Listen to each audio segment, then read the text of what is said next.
we are fortunate with, when the prophet said, but one prophet, one temple, and one nation, these people said he said that, and we've seen it in the literature. That's how you know that the prophet is here, through his literature. This is why I showed you a piece of this literature, because this is the piece of literature that Noble Drew Ali gave us. Because there are so many Noble Drew Alis today. There are too many of them. There's Noble Drew Ali 1, 2, 3, 4, 5, and 6. There's 6 Noble Drew Ali, but the one of 1913 told us to proclaim our nationality, be a citizen of this government.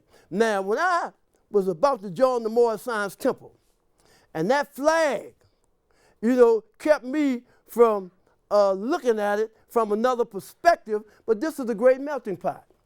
The United States is the great melting pot of many different nationalities. But the key to that is, if you don't worship under your own vine and fig tree, you're going to get caught up in the customs, the culture, the heritages, and the traditions of another nationality.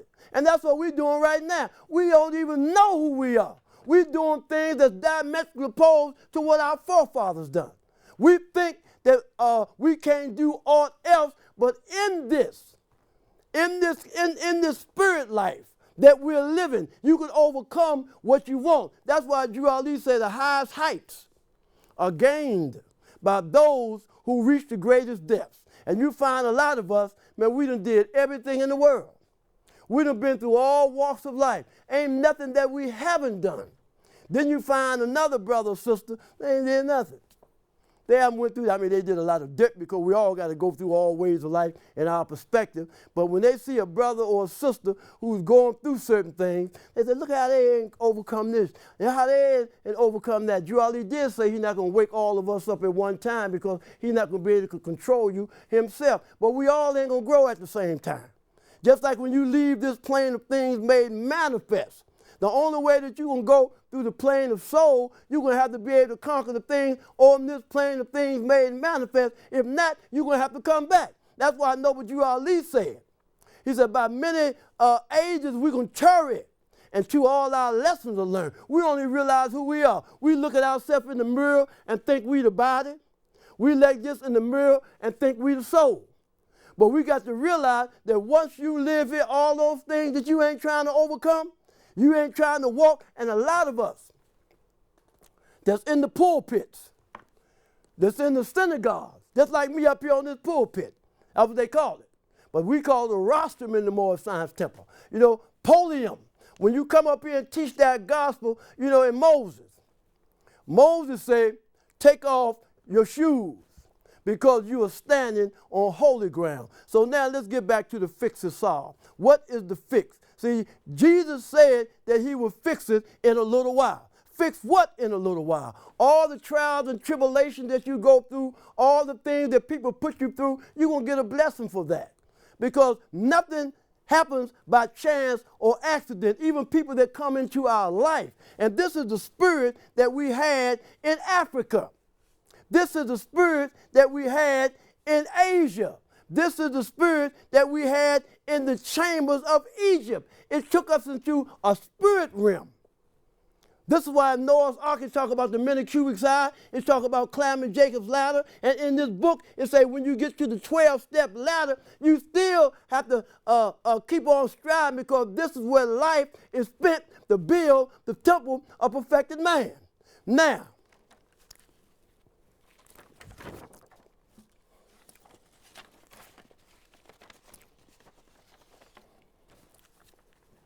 I was with a brother today, and he told me that they told him that he can't be around his brother. And he can't be around his brother because both of them is convicts. And now in the penal system, they let you know that if your brother or somebody in your family, or you can't be around another convict, and that's your brother. But in the political arena, those that go and come back, they could be all right with them. So what we have to do as a people, I'm tired of talking about what somebody else done. I'm tired of talking about what took place, because we know what took place, and we're going to put this in our babies like we're doing. But we're not going to talk radical, because we want to be around as long as we can. to teach this everlasting gospel to the sons of men. So now Noble Drew Ali came. And when Noble Drew Ali came, he showed us that the fix is solved. And when the fix is solved, this is death. So you're going to have to die to be born. And what does that mean by you have to die to be born? All those dead things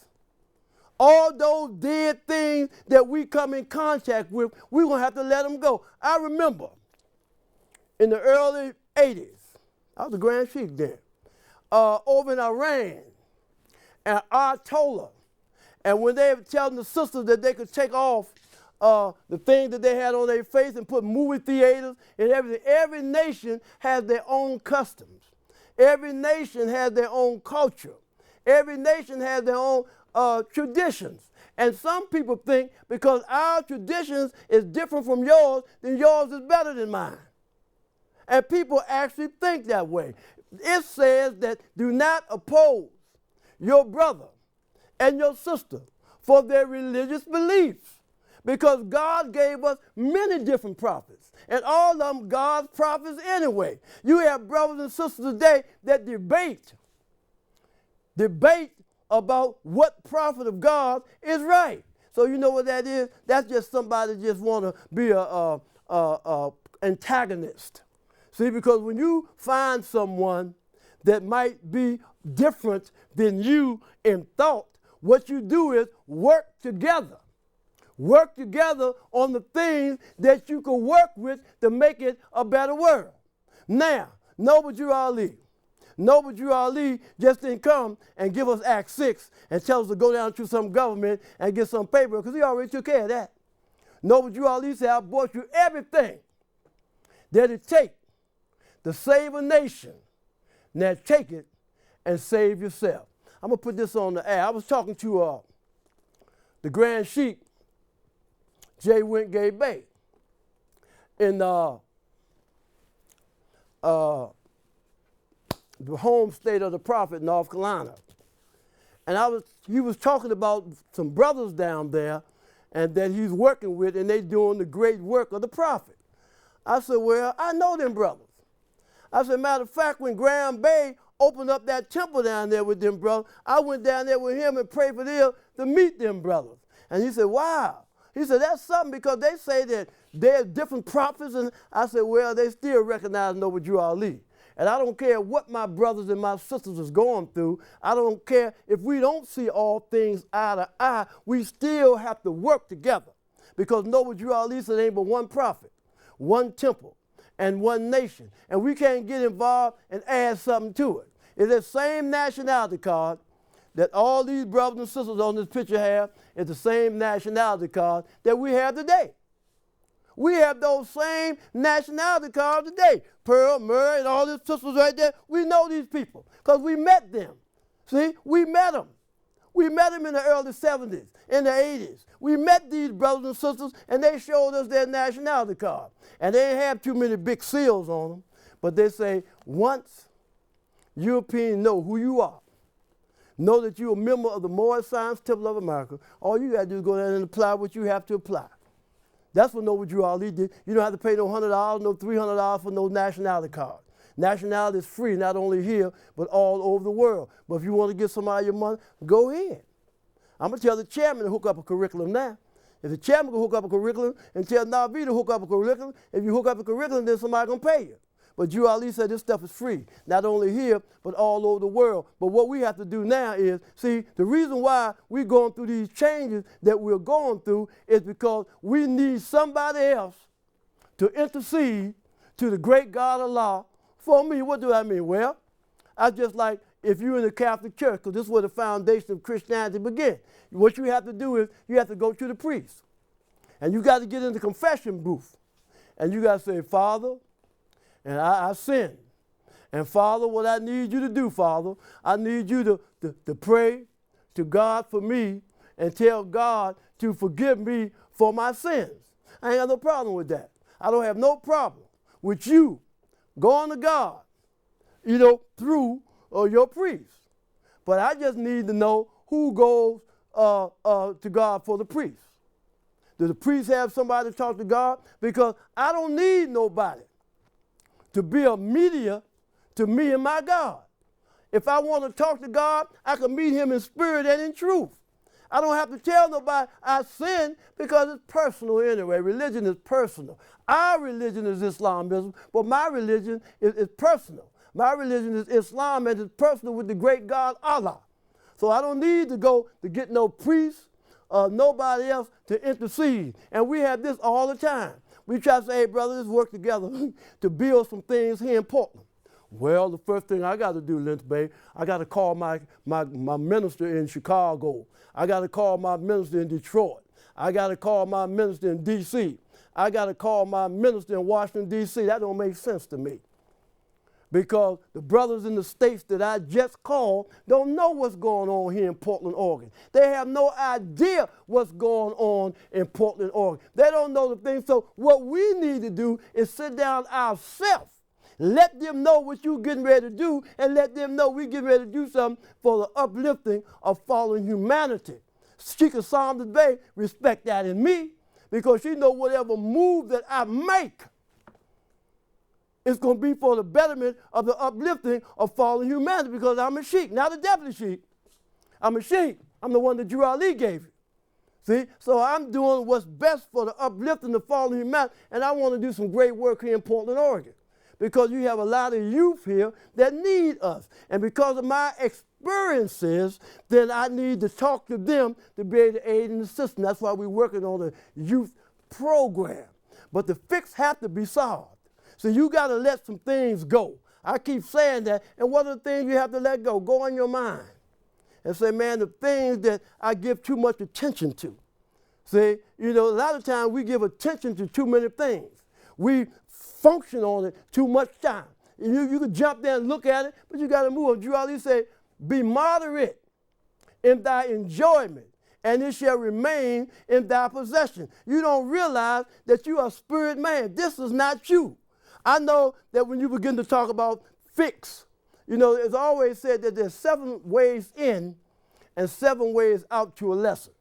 And all of us don't see the lesson the same way at the same time, because we have to grow into it, or something we have to grow out of. But the stronger you are, the closer you become to God. The more you let go, the closer you become to God. I remember when we used to fast, and sometimes we used to try to fast for 40 days and 40 nights, a lot of us. And when you begin to fast, man, your eyes get clear, your body is great, you hear things all the way across the street, and you tune in. But we was taught that you got to eat 3 meals a day. That's why so many of us are sick right now. You know, because we eat and we eat and we eat, and all we're doing is just eating and eating. The things that we're eating is no good for our body. And then when we get in our 60s and our 70s, then we got elements that we shouldn't have. Now, we eat a lot of meat. And we know that our teeth ain't for meat. It tells us in the literature. Drew Ali tells us in the literature that what we should eat, what we shouldn't eat. He told us about scavenger. He said don't eat shrimp or catfish, but we don't pay him no mind. He tells us what's best for us. So we got to let some things go, because if Allah sent us a prophet, the message that the prophet is bringing us is coming from the great God, Allah. What we need to do, and I've been doing this for many years, and I was taught this when I first come into Moorish Science Temple. Said the best time to study is in the early morning hours. It said the best time to study in the early morning hours is because most of the evil spirits are asleep. And the ethers is flowing a little better because the dead ethers is asleep, and you can tune in better. You can tune in on the universe better. So what we have to understand, we got to learn how to fast a little bit. If we're trying to overcome some things, we got to fast and let them go and become closer to God. Because this is what everybody tells us. In every religious organization, there's some time coming that you do some fasting to sacrifice. See, a lot of us forget about sacrifice. We think how strong we are. A lot of us, we have a chapter in here, and it was talking about Jesus. And when it was talking about Jesus, say that there was a big mighty stone on the door to the tomb.